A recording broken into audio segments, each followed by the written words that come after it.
Hello guys, current affairs funda में आप सभी का स्वागत है। मैं हूं आपके साथ अभिषेक शर्मा और आज के इस वीडियो सेशन में हम 15 नवंबर तक के सभी इंपॉर्टेंट करंट अफेयर्स कवर करने वाले हैं। हमेशा की तरह आप इस वीडियो को अंत तक जरूर देखिएगा। आज भी आपको काफ़ी कुछ जानने के लिए मिलेगा। साथ ही गाइस, इस सेशन को शुरू करने से पहले आप सभी को बताना चाहूँगा, यदि आप हमारी daily current affairs PDF, weekly PDF, monthly PDF और हर महीने के banking and economic awareness PDF चाहते हैं तो करंट अफेयर्स फंडा का 1 ईयर मेंबरशिप प्लान आप ज्वाइन कर सकते हैं, जिसका लिंक आपको वीडियो के डिस्क्रिप्शन में या फिर फर्स्ट कमेंट में मिल जाएगा। आपको बता दें, इस 1 ईयर मेंबरशिप प्लान के तहत जितना भी हमारा पीडीएफ कंटेंट है वो हम आपको 1 साल तक के लिए प्रोवाइड कराते हैं, जिसे आप डाउनलोड कर सकते हैं, प्रिंट आउट भी निकलवा सकते हैं। इसके लिए चाहे तो आप करंट अफेयर्स फंडा ऐप को यूज़ कर सकते हैं या फिर अपने लैपटॉप या सिस्टम की मदद से वेब लॉगिन भी कर सकते हैं। कोई भी आपका एग्जाम हो, बैंकिंग, एसएससी, रेलवे या फिर स्टेट पीसीएस, जहाँ पर भी जनरल अवेयरनेस या करंट अफेयर्स पूछे जाते हैं, सभी एग्जाम्स के लिए हमारा पीडीएफ कंटेंट काफ़ी यूज़फुल है। तो कोई भी अगर आपका डाउट है हमारे इस पीडीएफ कोर्स से संबंधित तो आप कमेंट बॉक्स में अवश्य लिखिएगा। चलिए फिर करते हैं शुरुआत इस वीडियो सेशन की। हमेशा की तरह सबसे पहले आज का क्वेश्चन देख लेते हैं, जिसका आंसर आपको अभी कमेंट बॉक्स में करना है। Manik Shah is the chief minister of which state? Manik Shah किस राज्य के मुख्यमंत्री हैं? ऑप्शंस देखते हैं, सिक्किम, त्रिपुरा, मणिपुर या फिर मेघालय। तो जल्दी से आप आंसर कर दीजिए, फिर हम आगे बढ़ते हैं। और इसी तरह क्वेश्चन यदि आप प्रैक्टिस करना चाहते हैं तो हमें टेलीग्राम पर ज्वाइन कर लीजिए। करंट अफेयर्स फंडा नाम से हमारा टेलीग्राम चैनल है।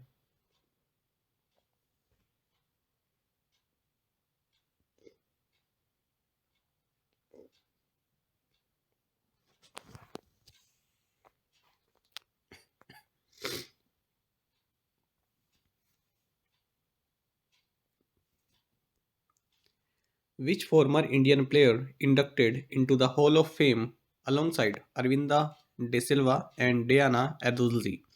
किस पूर्व भारतीय खिलाड़ी को अरविंद डे सिल्वा और डायना एजुल्जी के साथ हॉल ऑफ फेम में शामिल किया गया है? ऑप्शंस आपके सामने हैं। सही आंसर ऑप्शन डी है, वीरेंद्र सहवाग।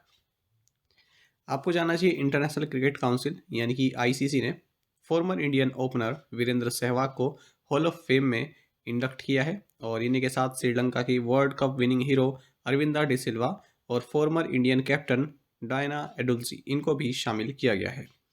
आपको जानना चाहिए, Sehwag 8th Indian men's cricketer बन गए हैं जिन्हें इस हॉल ऑफ फेम में शामिल किया गया है आईसीसी के द्वारा। इनसे पहले सुनील गावस्कर, बिशन सिंह बेदी, कपिल देव, अनिल कुंबले, सचिन तेंदुलकर, राहुल द्रविड़ एंड वीनू माकड़ को भी हॉल ऑफ फेम में इंडक्ट किया गया है। आपको जानना चाहिए, 2 जनवरी 2009 को इंटरनेशनल क्रिकेट काउंसिल यानी कि आईसीसी ने federation of international cricketers association FICA के साथ मिलकर ICC hall of fame launch किया था and it recognizes the achievements of the legends of the game from cricket's long and illustrious history। तो जो भी महान खिलाड़ी रहे हैं तो उनको एक तरह का ये सम्मान होता है, ऑनर होता है कि आपको इस लिस्ट में हम ऐड कर रहे हैं। Govardhan Singh Rawat and Ajay Kumar Sood have been appointed as deputy managing directors of which institution? Govardhan Singh Rawat और अजय कुमार सूद को इस संस्थान का उप प्रबंध निदेशक नियुक्त किया गया है।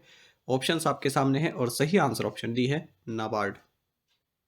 आपको जानना चाहिए, सेंट्रल गवर्नमेंट ने गोवर्धन सिंह रावत और अजय कुमार सूद को national bank for agriculture and rural development यानी कि नाबार्ड में डिप्टी मैनेजिंग डायरेक्टर्स के तौर पर नियुक्ति दी है।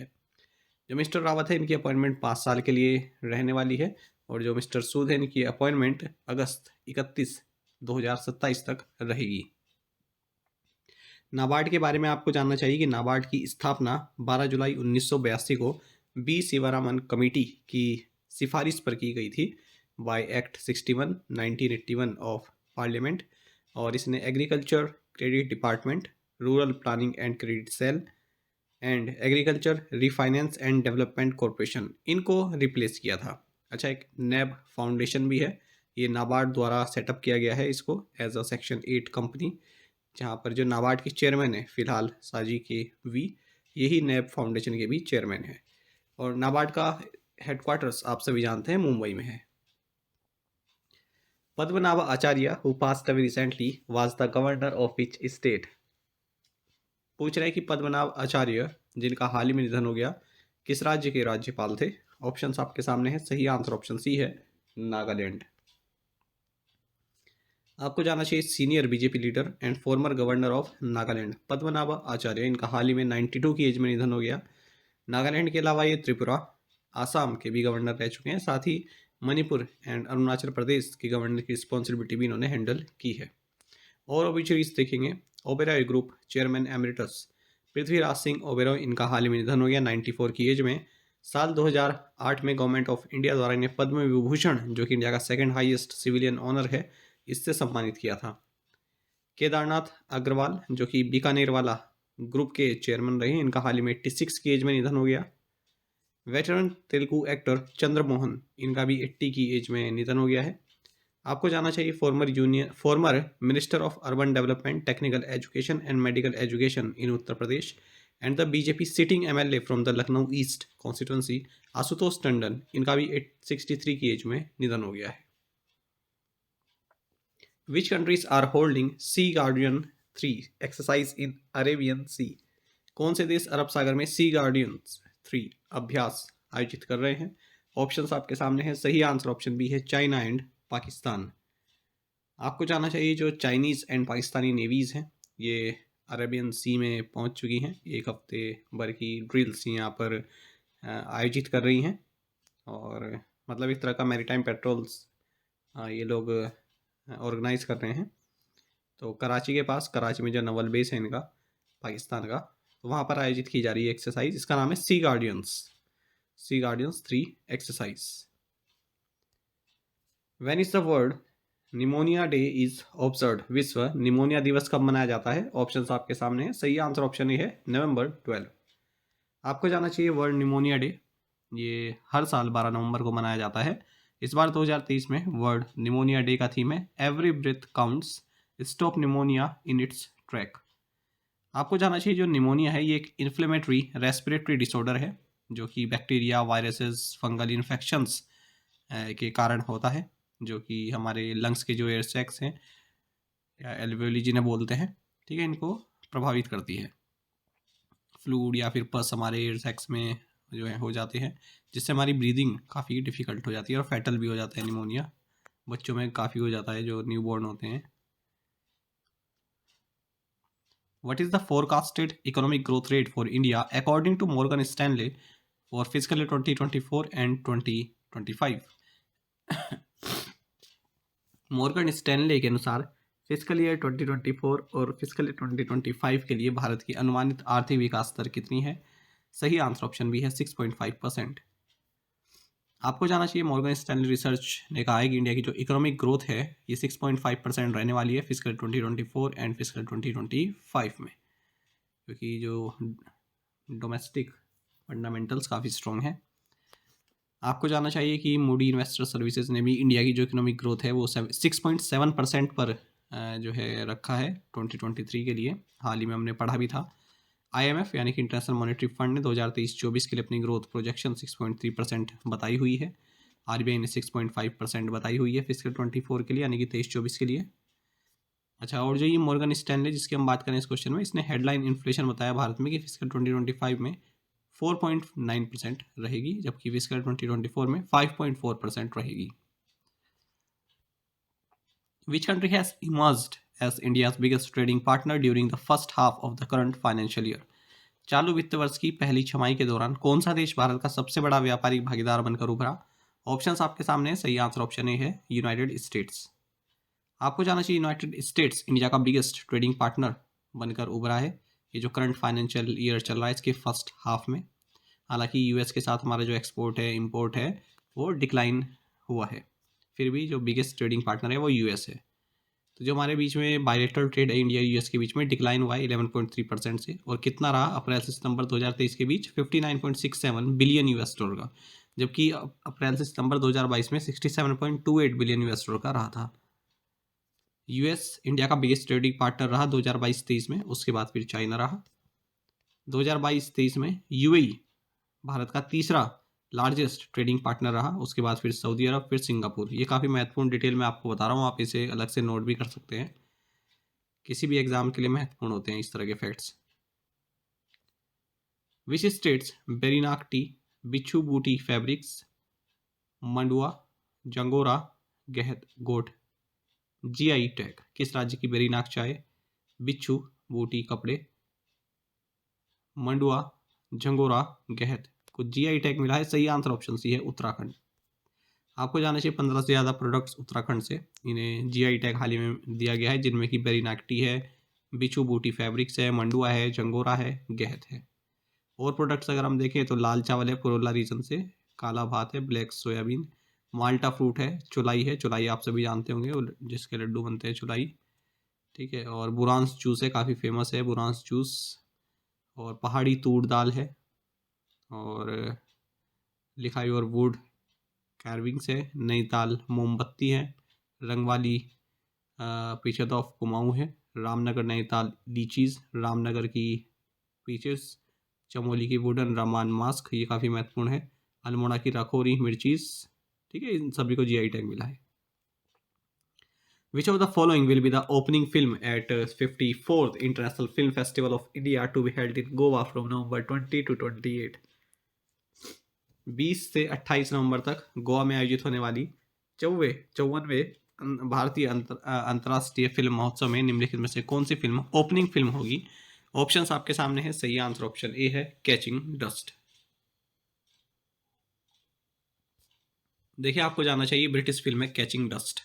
ये 54th international film festival of India यानी कि IFFI में ओपनिंग फिल्म रहने वाली है। जो ये IFFI है ये गोवा में आयोजित होगा 20 से 28 नवंबर के बीच। और अमेरिकन फिल्म द फीदरवेट ये क्लोजिंग फिल्म रहेगी। वहीं Turkish film about die crosses ये मिड फेस्ट मूवी रहेगी। 9 डेज तक ये फेस्टिवल चलेगा और 270 से ज़्यादा मूवीज़ इसमें दिखाई जाएंगी। 198 फिल्म्स जो है इंटरनेशनल सेक्शन की होंगी। और ओपनिंग फिल्म जो है फीचर सेक्शन में वो मलयालम फिल्म है आटम, और नॉन फीचर सेक्शन में एंड्रो ड्रीम्स हैं मणिपुर से। India signed a $400 million loan agreement with which financial institution to create high quality urban infrastructure? Bharat ने उच्च गुणवत्ता वाले शहरी बुनियादी ढांचे के निर्माण के लिए किस वित्तीय संस्थान के साथ 400 मिलियन अमेरिकी डॉलर के ऋण समझौते पर हस्ताक्षर किए? ऑप्शंस आपके सामने है। सही आंसर ऑप्शन बी है, Asian development bank.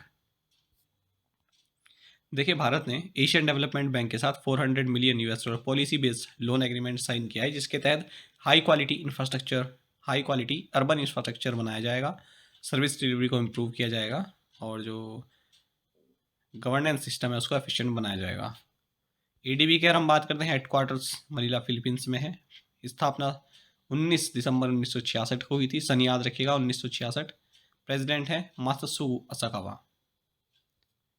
Which company has won rupees 766 crore arbitration award against West Bengal Industrial Development Corporation in nano Singur case? किस कंपनी ने नैनो सिंगूर मामले में पश्चिम बंगाल औद्योगिक विकास निगम के खिलाफ 766 करोड़ रुपए का मुआवजे का केस जीता है? सही आंसर ऑप्शन बी है, टाटा मोटर्स।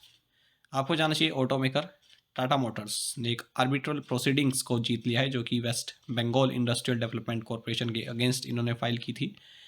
क्योंकि देखिए, जो टाटा मोटर्स है इन्होंने वेस्ट बंगाल के सिंगूर में टाटा नैनो मैन्युफैक्चरिंग फैसिलिटी का जो है पूरा सेटअप कर लिया था, बिल्डिंग बना ली थी, है ना।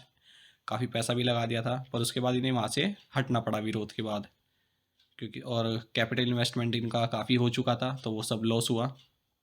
तो तब यहाँ पर ये बात जो है यहाँ पहुँच गई थी ट्रिब्यूनल में। तो 765.78 करोड़ रुपए का इनको जो है ये मुआवजा मिलेगा, plus interest as compensation for its investment in the Singur plant. तो कंपनी यहाँ पर अपनी फैसिलिटी बना रही थी, मैन्युफैक्चरिंग फैसिलिटी, ठीक है, लेकिन उसको स्क्रैप करना पड़ा अपना प्रोजेक्ट। और फिर इन्होंने रीलोकेट किया नैनो को वेस्ट बंगाल के सिंगूर से गुजरात के सनंद में। साल 2008 की ये बात है, आपने सुना भी होगा इस बारे में। एंटी लैंड एक्विजन प्रोटेस्ट यहाँ पर काफ़ी चल रहा था। Who heads the 5 judges constitution bench to hear petitions challenging the legality of the electoral bonds scheme? चुनावी बॉन्ड योजना की वैधता को चुनौती देने वाली याचिकाओं पर सुनवाई करने वाली 5 न्यायाधीशों की संविधान पीठ का प्रमुख कौन है? सही आंसर ऑप्शन डी है, DY चंद्रचूड़। आपको जानना चाहिए कि सुप्रीम कोर्ट ने 5 जजेस वाली कॉन्स्टिट्यूशन बेंच जो है बैठाई है, जो कि उन सभी पेटिशंस को सुनेगी जिसमें इलेक्टोरल बॉन्ड स्कीम की जो वैधता है उसको चैलेंज किया गया है।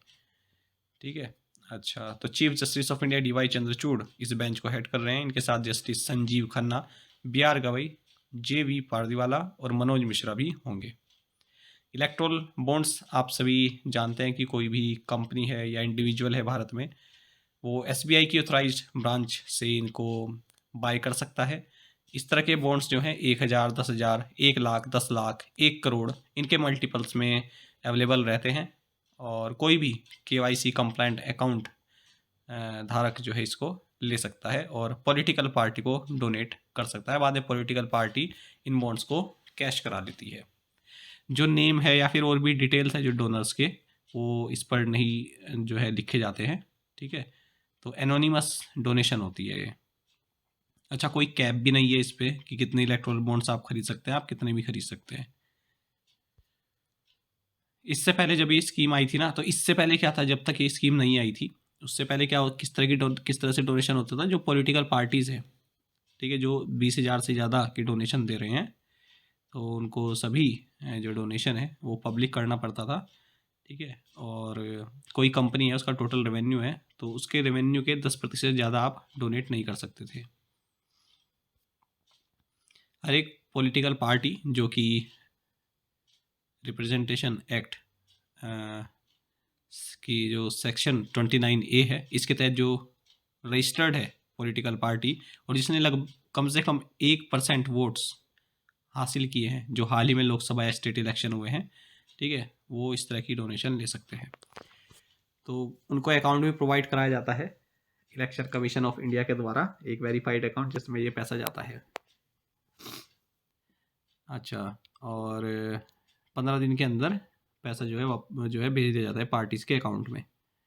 अगर पार्टी इन बॉन्ड्स से जो पैसा आया है अकाउंट में उसको नहीं निकलवाती है, इन कैश नहीं कराती है, तो फिर SBI क्या करता है, उस पैसे को प्राइम मिनिस्टर रिलीफ फंड में भेज देता है। और 10 दिन के लिए अवेलेबल होते हैं ये बॉन्ड। और कब कब आते हैं ये, हर एक क्वार्टर में। ठीक है, जो भी क्वार्टर शुरू होता है उसके जो है शुरुआत में, जैसे जनवरी की शुरुआत में, अप्रैल, जुलाई, अक्टूबर, इनके शुरुआत में आते हैं 10 दिन के लिए। बाकी अगर लोकसभा इलेक्शन ईयर्स हैं तो उसमें 30 दिन की अवधि और पड़ जाती है। इलेक्टोरल बॉन्ड्स स्कीम सबसे पहले जो फॉर्मर फाइनेंस मिनिस्टर रहे लेट अरुण जेटली, इनके द्वारा 2017 बजट सेशन में इंट्रोड्यूस किया गया था। Which institution has signed an MOU with Lean Campus Startups and WEICI India to empower women entrepreneurs? महिला उद्यमियों को सशक्त बनाने के लिए किस संस्थान ने लीन कैंपस स्टार्टअप्स और WEICI इंडिया के साथ समझौता ज्ञापन पर हस्ताक्षर किए हैं? सही आंसर ऑप्शन डी है, Indian institute of corporate affairs. आपको जानना चाहिए जो Indian institute of corporate affairs है और lean campus startups trust and WEICI India, इन्होंने एक मेमोरेंडम ऑफ अंडरस्टैंडिंग साइन किया है मानेसर गुरुग्राम में। और this MOU is about to empower both corporate and women entrepreneurs, augmenting their knowledge, skills, and competencies in the effective establishment and management of diverse workforce. Which Indian officer has won 5 gold medals in the 42nd World Medicine and Health Games in Colombia? Colombia में 42वें विश्व चिकित्सा एवं स्वास्थ्य खेलों में किस भारतीय अधिकारी ने 5 स्वर्ण पदक जीते? सही आंसर ऑप्शन सी है, संजीव मलिक।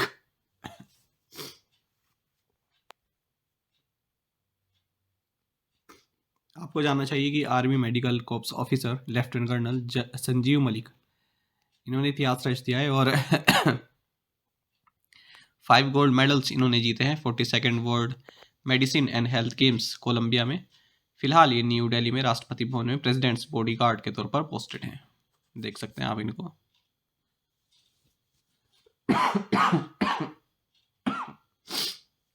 माफ कीजिएगा। तो 800 मीटर, 1500 मीटर, 3000 मीटर, 5000 मीटर, ठीक है, क्रॉस कंट्री इवेंट्स, इनमें इन्होंने जीत हासिल की है और इकलौते एथलीट बन गए हैं जिन्होंने 2023 में ये अचीवमेंट प्राप्त की है। ये गेम्स 1978 में शुरू हुए थे। Which ministry launch INR dashboard for cities portal? किस मंत्रालय ने INR dashboard for cities portal launch किया? सही आंसर ऑप्शन डी है, ministry of housing and urban affairs. देखिए, INR dashboard for cities portal www.aina.gov.in, ये चालू हो गया है, ministry of housing and urban affairs द्वारा इसको शुरू किया गया है, जहाँ पर अर्बन लोकल बॉडीज़ पूरे देश भर में वो इसमें पार्टिसिपेट कर सकती हैं और जो भी अपना डेटा है उसको रेगुलर बेसिस पर यहाँ पर पोस्ट कर सकती हैं। The primary objective of the INA dashboard are to help cities to see how they are faring vis-a-vis other cities, inspire them by pointing to possibilities and area of improvement, and providing opportunities to learn and engage with front runners. While not ranking the urban local bodies, the INA dashboard will serve as a tool for comparing similarly placed cities and promoting peer learning among cities. तो ranking नहीं है इसमें, but ये है कि जो cities हैं उनको कंपेयर किया जाएगा यहाँ पर डैशबोर्ड में। International conference of the Indian navy, the Indo Pacific regional dialogue held in which city. भारतीय नौसेना का अंतर्राष्ट्रीय सम्मेलन इंडो पैसिफिक रीजनल डायलॉग किस शहर में आयोजित हुआ? सही आंसर ऑप्शन बी है न्यू दिल्ली। आपको जाना चाहिए एक annual apex level international conference है इंडियन नेवी की, जिसका नाम है Indo Pacific regional dialogue IPRD। ये न्यू दिल्ली में हुई है और इसे जगदीप धनखड़ जो कि वाइस प्रेसिडेंट है हमारे, इन्होंने भी संबोधित किया है। National maritime foundation NMF Indian navy का ये नॉलेज पार्टनर है और चीफ ऑर्गेनाइजर रहता है इस सम्मेलन का, इस डायलॉग का। और इसमें various maritime trends Indo Pacific region संबंधित उन सभी को डिस्कस किया जाता है, क्या क्या चैलेंजेस है, क्या क्या अपॉर्चुनिटीज़ हैं। इसका थीम रहा, अच्छा ये याद रखिएगा, ये 5th एडिशन था इस डायलॉग का, और इसका थीम रहा geopolitical impacts upon Indo Pacific maritime trade and connectivity. Who has been appointed new foreign minister of United Kingdom. United Kingdom का नया विदेश मंत्री किसे नियुक्त किया गया है? सही आंसर ऑप्शन सी है डेविड कैमरून। सुना होगा आपने नाम।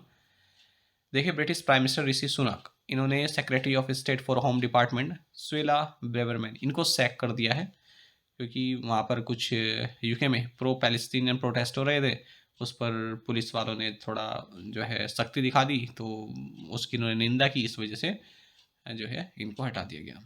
Current foreign secretary James Cleverly, ये ब्रेवरमैन को रिप्लेस कर रहे हैं एज द इंटीरियर मिनिस्टर। लेकिन मोस्ट सिग्निफिकेंट डेवलपमेंट ये है कि ब्रिटेन के जो former prime minister David Cameron, इनकी पॉलिटिक्स में वापसी हुई है, इन्हें फॉरेन मिनिस्टर बनाया गया है। कैमरून की अगर बात करें तो ये यूके के प्राइम मिनिस्टर रहे 2010 से 16 के बीच, कंजर्वेटिव पार्टी के लीडर हैं और दो जनरल इलेक्शंस भी इन्होंने जीते 2010 में, 2015 में। और ब्रेक्सिट वोट जो हुआ था 2016 का, वो इन्हीं के अंडर में हुआ था। उसके बाद इन्होंने रिज़ाइन कर दिया था। फिर इनके बाद PM बनी थी Theresa May. India recently concluded 5th 2+2 ministerial dialogue with which country. Bharat ने हाल ही में किस देश के साथ 5वीं 2+2 मंत्री स्तरीय वार्ता संपन्न की? सही आंसर ऑप्शन ए है यूनाइटेड स्टेट्स। आपको जाना चाहिए रक्षा मंत्री राजनाथ सिंह और minister of external affairs doctor S Jaishankar, इन्होंने नई दिल्ली में US secretary of state Anthony J Blinken और secretary of defence Lloyd J Austin, इनका जो है स्वागत किया है, क्योंकि न्यू दिल्ली में इंडिया US 2+2 मिनिस्ट्रियल डायलॉग का 5th एडिशन होना है। जो 2+2 मिनिस्ट्रियल डायलॉग है, ये एक डिप्लोमेटिक समिट है जो कि हर साल होती है। 2018 से ही भारत के जो एक्सटर्नल अफेयर्स या फॉरेन मिनिस्टर हैं और डिफेंस मिनिस्टर हैं, इनके साथ साथ जो इनके काउंटर पार्ट्स हैं US में, ठीक है, जो US के फॉरेन मिनिस्टर हैं या फिर जो डिफेंस मिनिस्टर हैं उनके साथ। आपको जाना चाहिए भारत अमेरिका के अलावा 2+2 dialogues Australia, Japan, UK and Russia के साथ भी कंडक्ट करता है, लेकिन सबसे पहले शुरुआत USA के साथ हुई थी। तो आप कह सकते हैं कि USA जो है ये ओल्डेस्ट 2+2 पार्टनर है भारत का। प्रीवियस असाइनमेंट क्वेश्चंस के आंसर देखेंगे। The Tuirial dam is in which state? Mizoram, Sonai river पर है। The Quds force is a revolutionary guard corps from which country? Iran. Which city has been declared the winner of the US national gatka championship? New York city. PM Narendra Modi celebrated Diwali with security forces at Lepcha in which state? Himachal Pradesh. According to the Indian Penal Code, a child below what age cannot be accused of an offence? Answer is 7 years। और आप में से कई students ने बिल्कुल सही answer किया। इसी तरह से आप पार्टिसिपेट करते रहिए। चलिए आज के असाइनमेंट क्वेश्चन देखेंगे।